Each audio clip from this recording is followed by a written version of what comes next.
Hello दोस्तों, आपका स्वागत है वर्टेक्स टाइम एकेडमी में। दोस्तों, कल की जो क्लास हुई थी वो दोस्तों मैंने आपको इकोनॉमिक्स के टॉपिक के बारे में बता दिया हुआ था। आज की क्लास में दोस्तों हम लोग पहले चैप्टर से शुरुआत करेंगे, यानी कि अर्थशास्त्र का परिचय। पहला दोस्तों जो टॉपिक हमारा रहेगा, इसी पर हम लोग चर्चा करेंगे। तो जिन लोगों ने अभी तक मेरे चैनल को लाइक और सब्सक्राइब नहीं किया है तो दोस्तों कर लीजिए, क्योंकि आज की क्लास दोस्तों एक बेहतरीन क्लास शुरू होने वाली है। और आज का टॉपिक जो रहेगा दोस्तों वो रहेगा अर्थशास्त्र का परिचय। ठीक है दोस्तों, वादे के मुताबिक मैं दोस्तों आ गया हूँ इकोनॉमिक्स को लेकर, यानी कि अर्थशास्त्र को लेकर, जो एक बहुत बेहतरीन सब्जेक्ट है दोस्तों। और पूरी तरीके से आपको ये अच्छे से कहीं पर दोस्तों पढ़ाया नहीं जाता है। ठीक है दोस्तों, तो आज की दोस्तों हम लोग शुरुआत उसी सब्जेक्ट से लेकर करते हैं। तो चलिए दोस्तों हम लोग शुरू करते हैं आज की क्लास दोस्तों। तो सबसे पहले दोस्तों हम लोग देखते हैं यहाँ पर जरा टॉपिक क्या रहेगा दोस्तों, समझने का प्रयास करते हैं। अर्थशास्त्र दोस्तों किसे कहते हैं?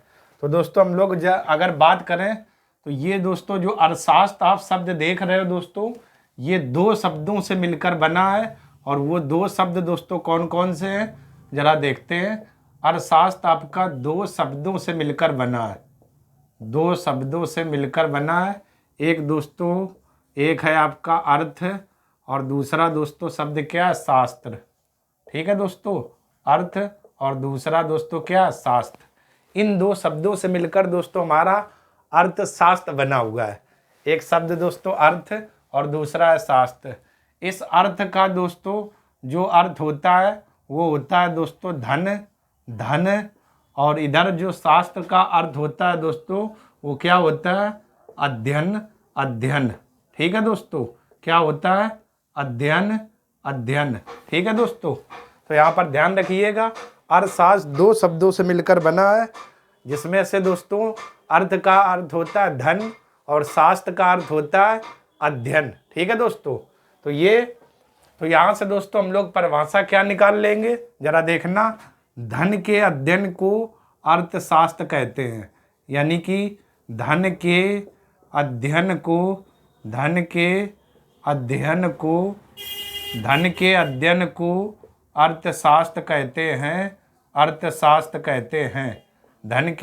को अर्थशास्त्र कहते हैं।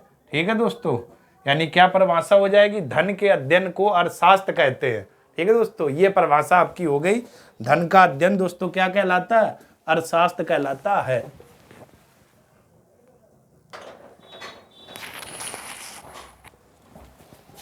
तो दोस्तों हम लोगों ने देखा क्या कि अर्थशास्त्र की परिभाषा देखी, ये दो शब्दों से मिलकर बना था। अर्थ जिसका अर्थ था दोस्तों धन और शास्त्र जिसका अर्थ था अध्ययन। ठीक, तो धन के अध्ययन को हम लोग अर्थशास्त्र कहते हैं। अर्थशास्त्र मतलब धन को पढ़ना नहीं है दोस्तों, ये धन किस प्रकार हम लोग प्रयोग करें ताकि मानव की जो जरूरतें हैं वो पूरी हो सके। तो धन का अध्ययन नहीं करना। ठीक है दोस्तों, धन से यहाँ पर मतलब ये है मानव की जरूरतों को पूरा करना।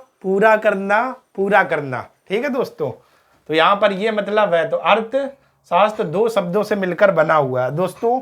और अगर एक परिभाषा की बात करें तो जरा देखते हैं दोस्तों और क्या है। मानव की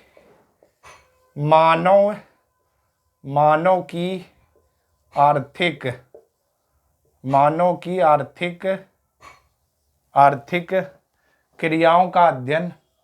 मानव की आर्थिक क्रियाओं का अध्ययन अर्थशास्त्र कहलाता है। अर्थशास्त्र कहलाता है। अर्थशास्त्र कहलाता है। ठीक है ना दोस्तों।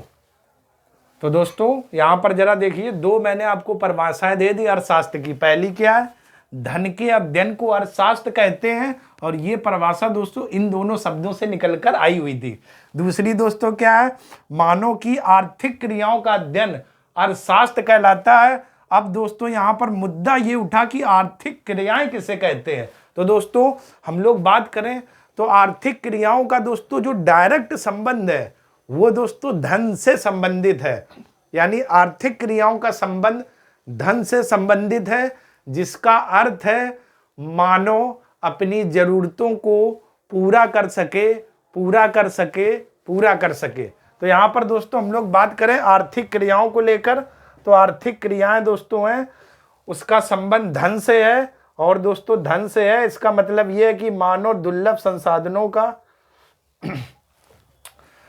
आर्थिक क्रियाओं का संबंध दोस्तों धन से है। मतलब हुआ कि मानव दुर्लभ जो संसाधन है उनका अनुकूलतम प्रयोग करके अपनी जरूरतों को पूरा कर सके, अपनी जरूरतों को पूरा कर सके। ठीक है दोस्तों, तो यहीं पर आप लोग क्या लिख सकते हो, मानव की आर्थिक क्रियाओं का अध्ययन अर्थशास्त्र कहलाता है। आर्थिक क्रियाएं धन से संबंधित हैं। आर्थिक क्रियाओं का संबंध यहाँ पर दोस्तों मैं लिख रहा हूँ। ठीक है दोस्तों, जरा देखिएगा, आर्थिक क्रियाओं का संबंध, आर्थिक क्रियाओं का संबंध, संबंध धन से है, का संबंध धन से है, धन से है। ठीक है दोस्तों, अब यहाँ पर देखो ये परिभाषा हो गई। मतलब मानव की आर्थिक क्रियाओं का अध्ययन अर्थशास्त्र कहलाता है। आर्थिक क्रियाओं का संबंध धन से है, अर्थात मानव दुर्लभ संसाधनों का अनुकूलतम प्रयोग करके अपनी जरूरतों को पूरा कर सके। क्या कहलाएगा दोस्तों, अर्थशास्त्र कहलाएगा, अर्थशास्त्र कहलाएगा। ठीक है ना, तो एक तो परिभाषा दोस्तों ये हो गई, धन के अध्ययन को हम लोग अर्थशास्त्र कहते हैं, और दूसरा मानव की आर्थिक क्रियाओं का अध्ययन अर्थशास्त्र कहलाता है। आर्थिक क्रियाएं वे क्रियाएं होती हैं जो धन से संबंधित होती हैं, और इसमें दुर्लभ संसाधनों का अनुकूलतम प्रयोग करके मानव अपनी जरूरतों को पूरा कर सके, पूरा कर सके, पूरा कर सके। ठीक है दोस्तों, इतनी चीजें दोस्तों आप लोगों को समझ में आ गई ना। अर्थशास्त्र किसे कहते हैं और किन दो शब्दों से मिलकर बना, आर्थिक क्रियाएं क्या होती हैं। आर्थिक क्रियाओं का संबंध धन से होता है। इसमें मानव दुर्लभ संसाधनों का अनुकूलतम प्रयोग करके अधिकतम दोस्तों क्या अपनी जरूरतों को पूरा कर सके, पूरा कर सके। ठीक है दोस्तों, तो चलिए दोस्तों आप लोग इतने का स्क्रीनशॉट ले लीजिए। फिर दोस्तों हम लोग कुछ बेसिक चीज़ों पर बात करते हैं, इसी के बेसिक चीज़ों पर। ठीक है दोस्तों, आप लोग इतने का स्क्रीनशॉट ले लो दोस्तों, फिर हम लोग बेसिक चीज़ों पर बात करते हैं। चलिए दोस्तों ले लिया होगा। अब हम लोग कुछ और भी दोस्तों बेसिक चीज़ें देखते हैं जहाँ से आपके एग्जाम में क्वेश्चन आते रहते हैं दोस्तों, क्योंकि क्वेश्चन दोस्तों गलत नहीं होना चाहिए। ठीक है दोस्तों, इसलिए तो कुछ बेसिक चीज़ें हम लोग समझ लेते हैं।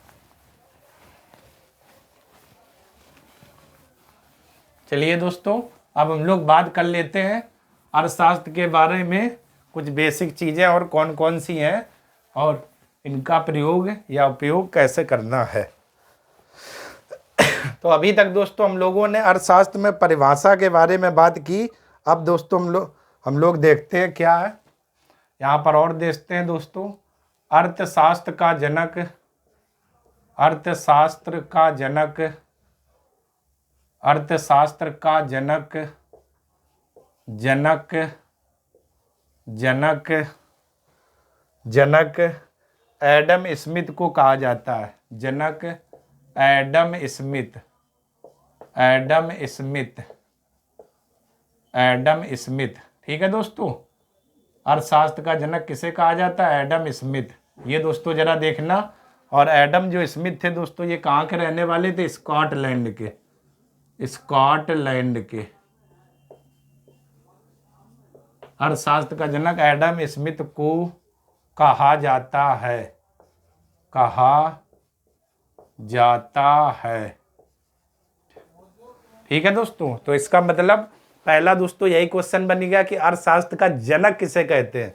तो अर्थशास्त्र का दोस्तों जनक एडम स्मिथ को कहा जाता है, और ये दोस्तों स्कॉटलैंड के रहने वाले थे। और इन्होंने दोस्तों एडम स्मिथ ने क्या बताया, इनकी एक पुस्तक थी 1776 में, 1776 में इनकी पुस्तक इनकी पुस्तक 1776 में इनकी पुस्तक द वेल्थ ऑफ नेशन, ठीक है दोस्तों, the wealth of nation, the wealth of nation, ठीक है दोस्तों, the wealth of nation. Underline दोस्तों मैं इस पुस्तक को कर देता हूं, ध्यान रखना दोस्तों, एग्जाम में क्वेश्चन बहुत आता है, ठीक है ना। इनकी पुस्तक द वेल्थ ऑफ नेशन में, इनकी पुस्तक द वेल्थ ऑफ नेशन में स्मिथ ने अर्थशास्त्र को धन का विज्ञान कहा, अर्थशास्त्र को धन का विज्ञान कहा, धन का विज्ञान कहा, धन का विज्ञान कहा, ठीक है दोस्तों। ये जरा देखिए दोस्तों, तो सबसे पहले दोस्तों हम लोगों ने परिभाषा देखी, और वो परिभाषा क्या थी, मानव की आर्थिक क्रियाओं का अध्ययन अर्थशास्त्र कहलाता है, और आर्थिक क्रियाओं का संबंध धन से संबंधित है, अर्थात मानव अधिकतम संसाधनों का प्रयोग करके अपनी जरूरतों को पूरा कर सके। और दोस्तों अर्थशास्त्र का जो जनक दोस्तों कहा जाता है वो एडम स्मिथ को कहा जाता है, और ये दोस्तों स्कॉटलैंड के रहने वाले थे, और इन्होंने 1776 में बताया, इनकी एक पुस्तक थी द वेल्थ ऑफ नेशन, और इसमें इन्होंने अर्थशास्त्र को दोस्तों धन का विज्ञान कहा। यह धन का विज्ञान है, धन का विज्ञान है, ठीक, कि मानव अपनी जरूरतों को या दुर्लभ संसाधनों को किस प्रकार से प्रयोग करे, उसकी जरूरतें अधिक से अधिक पूरी हो जाएं, ठीक है दोस्तों। तो ये आप थोड़ा विशेष ध्यान रखना, यहाँ से वन लाइनर में एक डायरेक्ट क्वेश्चन बनता है, द वेल्थ ऑफ नेशन किसकी पुस्तक है, तो एडम स्मिथ की। और ये दोस्तों इसमें अर्थशास्त्र की जो परिभाषा लिखी हुई, क्या लिखी है, धन का विज्ञान कहा, धन का विज्ञान कहा, ठीक है दोस्तों। तो दोस्तों अब ध्यान रखना दोस्तों, धन का विज्ञान का। इसके बाद दोस्तों हम लोग बात करते हैं अर्थशास्त्र की दोस्तों शाखाएं के बारे में बात करते हैं। तो यहाँ पर दोस्तों हम लोग देख लेते हैं अर्थशास्त्र की शाखाएं, अर्थशास्त्र की शाखाएं, अर्थशास्त्र की शाखाएं। अब इनकी दोस्तों अर्थशास्त्र की शाखाएं कौन कौन सी हैं, इन पर दोस्तों हम लोग जरा एक बार विभाजन करते हैं। तो दोस्तों अर्थशास्त्र की शाखाओं में अगर बात करें तो दो प्रकार की दोस्तों शाखाएं मिलेंगी। अर्थशास्त्र की दो शाखाएं हैं, और वो दो दोस्तों कौन है, जरा देखते हैं। एक दोस्तों आप लोगों ने पढ़ा होगा व्यष्टि अर्थशास्त्र, व्यष्टि अर्थशास्त्र, व्यष्टि अर्थशास्त्र, ठीक है दोस्तों, व्यष्टि अर्थशास्त्र। और दूसरा दोस्तों आपने पढ़ा होगा समष्टि अर्थशास्त्र, समष्टि अर्थशास्त्र, समष्टि अर्थशास्त्र, ठीक है दोस्तों। ये हम लोग शाखाओं के बारे में देख रहे हैं, कौन कौन सी शाखाएं हैं। तो अर्थशास्त्र की दोस्तों हम लोग शाखाओं की बात करें तो एक दोस्तों आप लोगों ने पढ़ा होगा व्यष्टि अर्थशास्त्र, और दूसरा दोस्तों पढ़ा होगा समष्टि अर्थशास्त्र, समष्टि अर्थशास्त्र। व्यष्टि के दोस्तों 3 घटक हैं, और वो 3 घटक कौन कौन से हैं, जरा इस पर दोस्तों हम लोग समझने का प्रयास करते हैं कि व्यष्टि अर्थ के 3 घटक कौन कौन से हैं। 3 घटक, तो 3 घटक दोस्तों जो व्यष्टि अर्थशास्त्र के हैं वो देखते हैं दोस्तों। पहला दोस्तों जो घटक है उसको हम लोग बोलते हैं उपभोग, उपभोग, उपभोग व्यवहार सिद्धांत, उपभोग व्यवहार सिद्धांत, उपभोग व्यवहार सिद्धांत, ठीक है दोस्तों। उपभोग व्यवहार सिद्धांत पहला है, और दूसरा है दोस्तों उत्पादक व्यवहार सिद्धांत, उत्पादक व्यवहार सिद्धांत, उत्पादक व्यवहार सिद्धांत, ठीक है दोस्तों, उत्पादक व्यवहार सिद्धांत। और तीसरा दोस्तों है कीमत निर्धारण सिद्धांत, और तीसरा दोस्तों है कीमत निर्धारण सिद्धांत, कीमत निर्धारण सिद्धांत, सिद्धांत, कीमत निर्धारण सिद्धांत। ठीक है दोस्तों, तो ये दोस्तों अर्थशास्त्र की क्या शाखाएं हैं, शाखाएं हैं। ठीक, तो हमने दोस्तों क्या देखा, अर्थशास्त्र का जनक एडम स्मिथ को कहा जाता है। 1776 में इनकी एक पुस्तक आई थी दोस्तों, द वेल्थ ऑफ नेशन। इस पुस्तक सॉरी दोस्तों, इस पुस्तक में इन्होंने बताया अर्थशास्त्र को धन का विज्ञान कहा। और अर्थशास्त्र की शाखाओं के बारे में दोस्तों हम लोग बात करें तो दो शाखाएं हैं, एक व्यष्टि अर्थशास्त्र और दूसरा समष्टि अर्थशास्त्र। व्यष्टि अर्थशास्त्र के 3 घटक हैं, उपभोग व्यवहार सिद्धांत, उत्पादन व्यवहार सिद्धांत, कीमत निर्धारण सिद्धांत। ठीक है दोस्तों, तो इतनी चीजें दोस्तों आप लोगों ने देखी। अब आप लोग दोस्तों इतने का स्क्रीनशॉट ले लीजिए, फिर दोस्तों हम लोग इनकी शाखाओं पर बात करते हैं।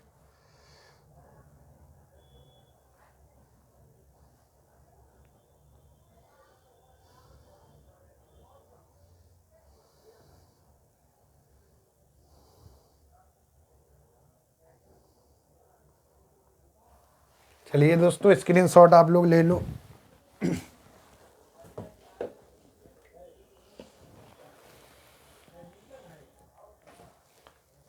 चलिए दोस्तों स्क्रीनशॉट ले लिया होगा। अब हम लोग शाखाओं पर बात करते हैं, इनकी कौन कौन सी शाखाएं हैं और डिटेल से बात करते हैं। शाखाओं तो दोस्तों मैंने लिखवा दी हुई है, अब हम लोग डिटेल से देखते हैं व्यष्टि अर्थशास्त्र और समष्टि अर्थशास्त्र कहते किसे हैं। तो शाखाओं पर दोस्तों अब हम लोग बात करते हैं, इसको पढ़ने का प्रयास करते हैं इनकी शाखाओं के बारे में। ठीक है दोस्तों, तो चलिए दोस्तों अच्छे से दोस्तों आप लोग नोट्स बनाएं और कॉपी बनाएं और अच्छे से दोस्तों आप लोग लिखते रहिए, क्योंकि अर्थशास्त्र दोस्तों एक ऐसा सब्जेक्ट है जो जल्दी आपको अच्छे से पढ़ाया नहीं जाएगा। और मैं दोस्तों पूरा प्रयास करूंगा कि आपको अच्छे से पढ़ाऊं। ठीक है दोस्तों, और अब दोस्तों हम लोग देखते हैं जरा, सबसे पहली हेडिंग देखते हैं, व्यष्टि अर्थशास्त्र किसे कहते हैं। व्यष्टि अर्थशास्त्र, व्यष्टि अर्थशास्त्र। पहले दोस्तों मैं इसकी परिभाषा लिख देता हूं, फिर आपको दोस्तों मैं समझाता हूं व्यष्टि अर्थशास्त्र किसे कहते हैं। तो लिख देता हूं, व्यष्टि अर्थशास्त्र को, व्यष्टि अर्थशास्त्र को, व्यष्टि अर्थशास्त्र को, व्यष्टि अर्थशास्त्र को सूक्ष्म अर्थशास्त्र भी कहते हैं।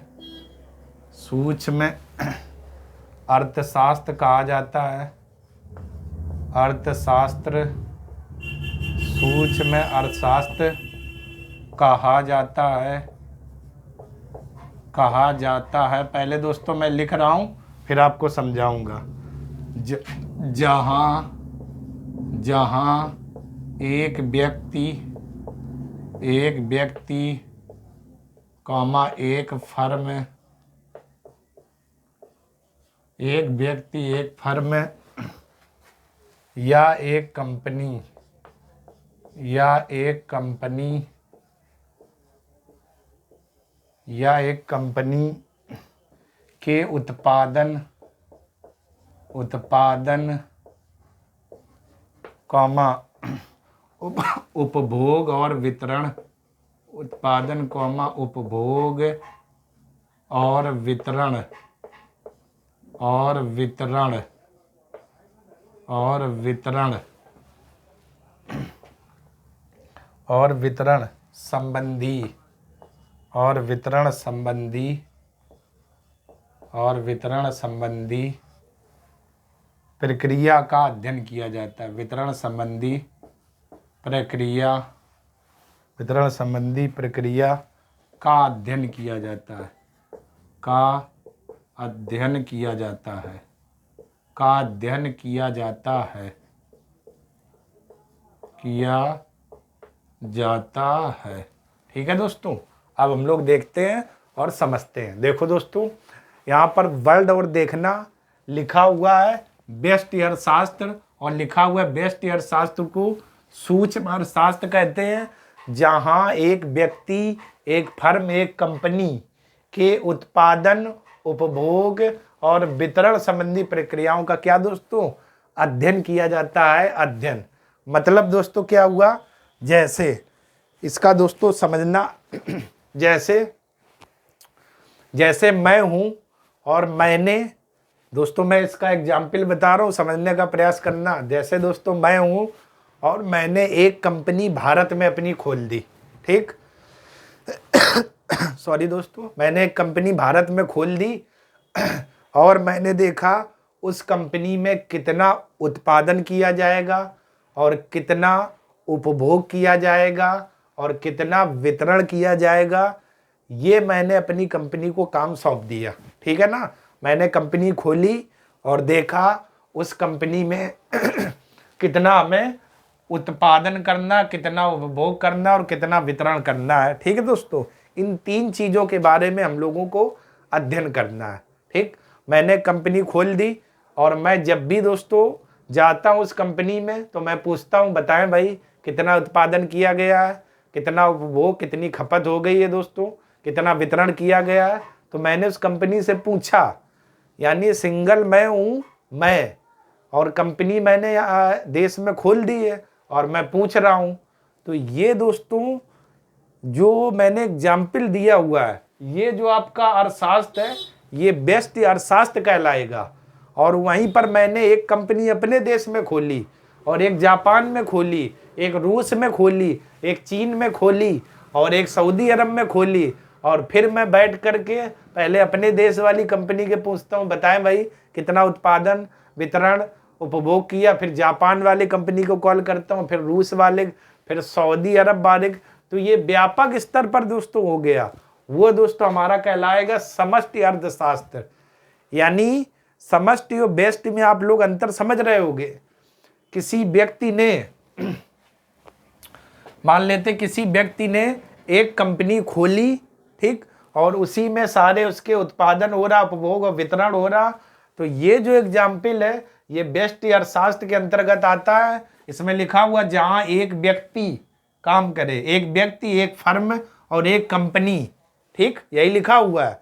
और दोस्तों जब जहां पर एक व्यक्ति अनेक कंपनी खोले, जैसे मैंने भारत में खोली, फिर रूस में, जापान में और सऊदी अरब में और भी अन्य देशों में, और फिर मैं वहां पर उनको कॉल करके पूछूं, बताएं कितना उत्पादन हुआ, कितना वितरण, उपभोग, तो वो समष्टि के अंतर्गत आएगा। लेकिन जहां पर एक व्यक्ति, एक फर्म और एक कंपनी की बात की जाएगी वो व्यष्टि के अंतर्गत आ जाएगा, ठीक है दोस्तों। यानी कि व्यष्टि अर्थशास्त्र को सूक्ष्म दोस्तों इसीलिए कहते हैं क्योंकि जहां पर एक व्यक्ति, एक फर्म और एक कंपनी के उत्पादन, उपभोग और वितरण संबंधी प्रक्रियाओं का अध्ययन किया जाता है, ठीक। और जहां पर अनेक कंपनियां, अनेक फर्म और अनेक कंपनियां और अनेक फर्म के उत्पादन, उपभोग और वितरण संबंधी प्रक्रियाओं का अध्ययन हो, वो समष्टि अर्थशास्त्र के अंतर्गत आएगा, समष्टि अर्थशास्त्र के अंतर्गत आएगा, ठीक है दोस्तों। तो व्यष्टि अर्थशास्त्र आप समझ गए होंगे। सॉरी दोस्तों। इसके बाद व्यष्टि अर्थशास्त्र में दोस्तों इसके 3 घटक हैं। तो सबसे पहले हम लोग पहले घटक की बात करते हैं। पहला हमारा जो घटक है वो दोस्तों था उपभोक्ता व्यवहार सिद्धांत। क्या था? उपभोक्ता व्यवहार सिद्धांत। उपभोक्ता व्यवहार सिद्धांत। तो दोनों में दोस्तों क्या अंतर है? उपभोक्ता व्यवहार सिद्धांत मतलब ये हुआ दोस्तों, उपभोक्ता अपनी आय का, उपभोक्ता अपनी आय का किस प्रकार प्रयोग करे,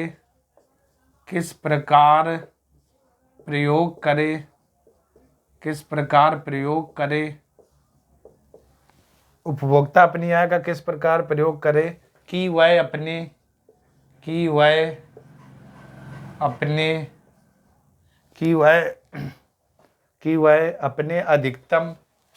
अपने अधिकतम जरूरतों को पूरा कर सके।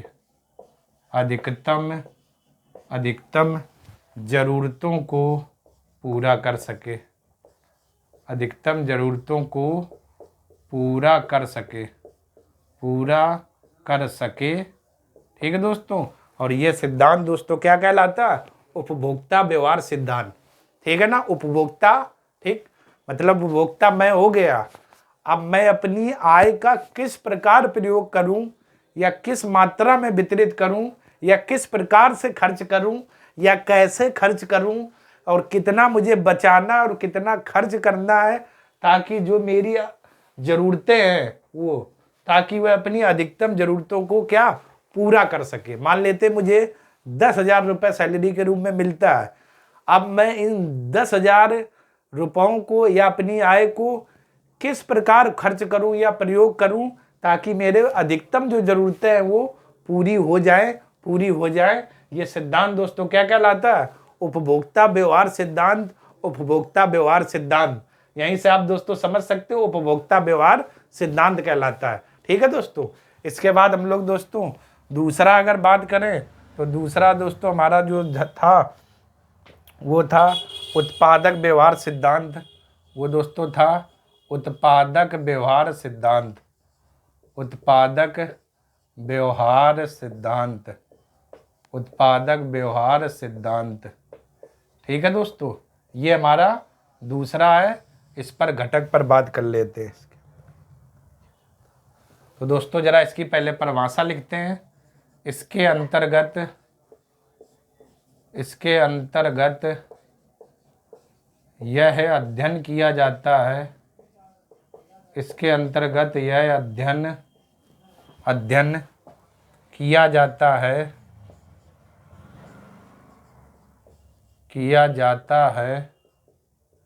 इसके अंतर्गत यह अध्ययन किया जाता है कि उत्पादक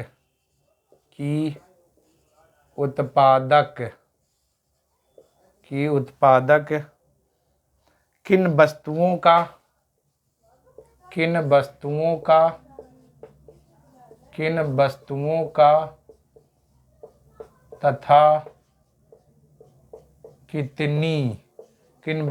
का तथा कितनी मात्रा में उत्पादन करे। किन वस्तुओं का तथा कितनी मात्रा में उत्पादन करे ताकि वह अधिकतम जरूरतों को पूरा कर सके। ताकि वह अधिकतम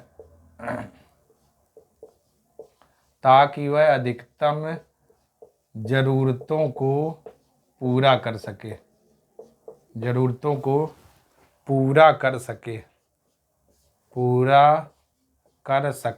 क्लियर दोस्तों। अब हम लोग समझते हैं। तो दोस्तों पहला आप लोगों ने देखा उपभोक्ता व्यवहार सिद्धांत। मतलब इसमें दोस्तों क्या था? उपभोक्ता अपनी आय का जो वितरण है वो किस प्रकार दोस्तों करे ताकि उसकी अधिकतम जरूरतें पूरी हो सके। और दूसरा दोस्तों है उत्पादक व्यवहार सिद्धांत। तो इसमें दोस्तों बताया ये जाता जो उत्पादक है, यानी जो उत्पादन करने वाला है, वो दोस्तों कितनी वस्तुएं, यहाँ पर लिखा वो उत्पादन किन वस्तुओं का और तथा कितनी मात्रा में करे। यानी जो उत्पादन करने वाला है वो किन किन वस्तुओं का उत्पादन करे और कितनी मात्रा में उत्पादन करे ताकि जो उसकी ज़रूरतें हैं वो पूरी हो जाए। और ये सिद्धांत दोस्तों क्या कहलाता है? उत्पादक व्यवहार सिद्धांत। उत्पादक व्यवहार सिद्धांत यानी उत्पादन किन वस्तुओं का और कितनी मात्रा में उत्पादन करे ताकि उसकी जो ज़रूरतें हैं वो पूरी हो जाए। ठीक है दोस्तों। यहाँ पर मेन मुद्दा ये है कि उत्पादक किन वस्तुओं तथा कितनी मात्रा में उत्पादन करे ताकि वो अपनी ज़रूरतों को पूरा कर सके। जो उसकी ज़रूरतें हैं, खाना पीना, रहना, बिजली, पानी, जो भी है, तो किन किन वस्तुओं का वो कितनी मात्रा में उत्पादन करे। तो ये दोस्तों सिद्धांत क्या कहलाता है? उत्पादक व्यवहार सिद्धांत। उत्पादक व्यवहार सिद्धांत। ठीक है दोस्तों। तो ये दोस्तों देखा व्यष्टि अर्थशास्त्र मतलब एक सूक्ष्म अर्थशास्त्र है, मतलब छोटे स्तर पर है। जैसे मैंने एक कंपनी खोली और वहीं का हालचाल लूँ, क्या उत्पादन किया गया, कितनी मात्रा में किया गया है, वो व्यष्टि अर्थशास्त्र। और मैंने 10 देशों में कंपनी खोली और हर जगह मैं हालचाल लेता हूँ, तो वो दोस्तों कहलाएगा समष्टि अर्थशास्त्र। ठीक है दोस्तों। तो ये आपका था व्यष्टि अर्थशास्त्र। और इसके 2 घटक दोस्तों हम लोगों ने पढ़ लिए हुए हैं। अब दोस्तों आप लोग इतने का स्क्रीनशॉट ले लीजिए, फिर दोस्तों हम लोग आगे बात करते हैं। फिर हम लोग दोस्तों तीसरे घटक को लेकर बात करते हैं। तो दोस्तों आप लोग पढ़े, इसको कर लीजिए, स्क्रीनशॉट ले लो दोस्तों। चलिए दोस्तों स्क्रीनशॉट ले लिया होगा। अब हम लोग बात करते हैं तीसरे घटक को लेकर। तीसरा घटक दोस्तों क्या है उस पर बात करते हैं। बस दोस्तों आप लोग अच्छे से नोट्स बनाएं, और अभी दोस्तों शुरुआत है और हम लोग हर एक चीज़ दोस्तों बहुत विस्तार से पढ़ेंगे इस इकोनॉमिक्स में, और पूरा दोस्तों प्री से लेकर मेंस तक का पढ़ेंगे। कुछ भी दोस्तों मैं छोड़ूंगा नहीं, ताकि आपको कहीं पर इधर उधर भटकना नहीं पड़े, और जो भी है वो वर्डेस्ट टाइम अकेडमी चैनल आपको उपलब्ध कराए अच्छी से अच्छी चीज़ों को भी। और तीसरा दोस्तों था हमारा, तीसरा था कीमत निर्धारण सिद्धांत। कीमत निर्धारण सिद्धांत, कीमत निर्धारण सिद्धांत, ठीक है दोस्तों, कीमत निर्धारण सिद्धांत। तो पहले दोस्तों हम लोग पहला वही काम करेंगे, थ्योरी लिख लें, और इसके बाद दोस्तों हम लोग समझने का प्रयास करेंगे ताकि आपको कोई भी प्रॉब्लम ना आए।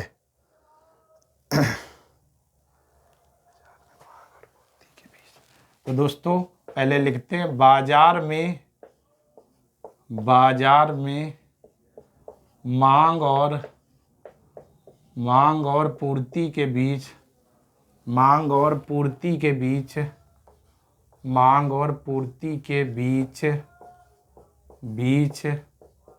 मांग और पूर्ति के बीच, बाजार में मांग और पूर्ति के बीच इस प्रकार संबंध स्थापित हो, इस प्रकार संबंध स्थापित हो, इस प्रकार संबंध स्थापित हो,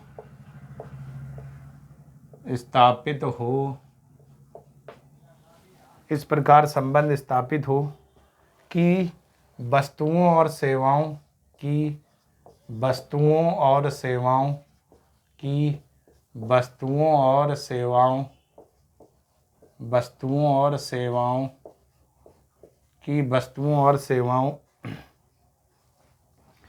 के मूल्य का, वस्तुओं और सेवाओं के मूल्य का, वस्तुओं और सेवाओं के मूल्य का उपभोक्ता वर्ग पर, मूल्य का उपभोक्ता वर्ग पर, उपभोक्ता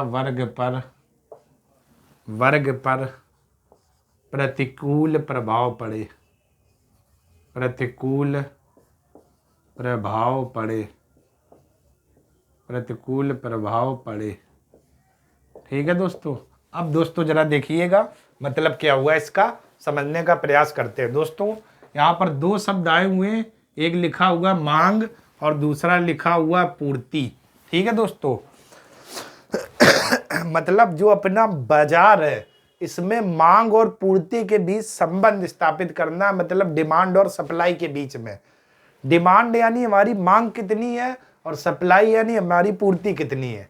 अब दोस्तों कैसे, तो जैसे हम लोग मार्केट जाते हैं तो हम लोगों ने दोस्तों क्या किया, किसी चीज़ की मांग की और किसी चीज़ की मांग की और उसने हमें क्या सप्लाई कर दी, यानी मेरी पूर्ति कर दी, ठीक। फिर हम गए, ये पेन लिया हमने मार्केट में, ठीक है ना, मार्केट में हमने मांग की, उसने हमारी पूर्ति कर दी, खरीद कर हम चले आए।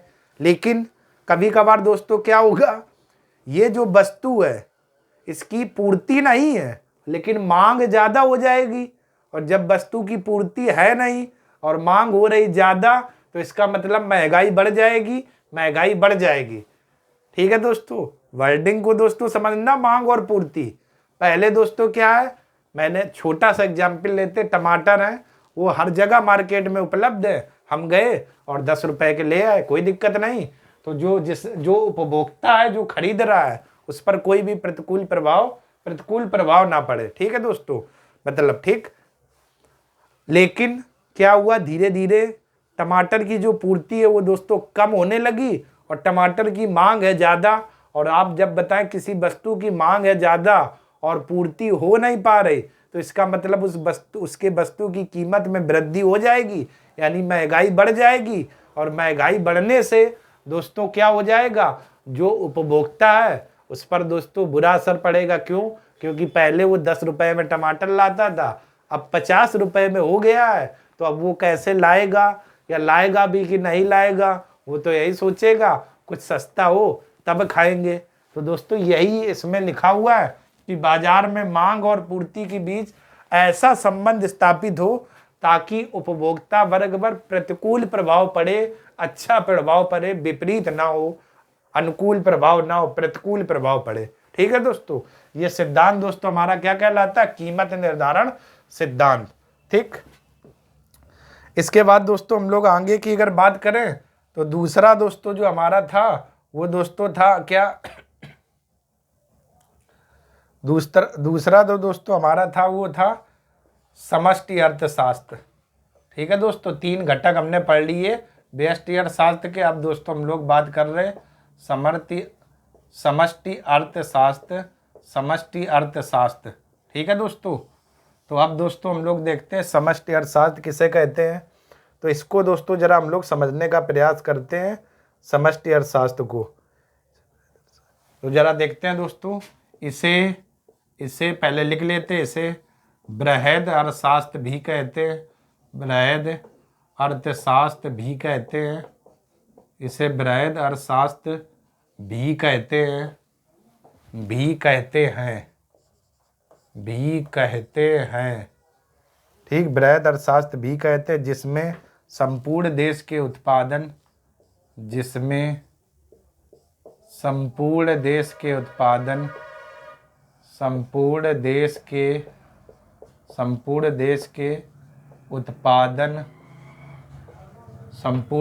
उत्पादन उपभोग और वितरण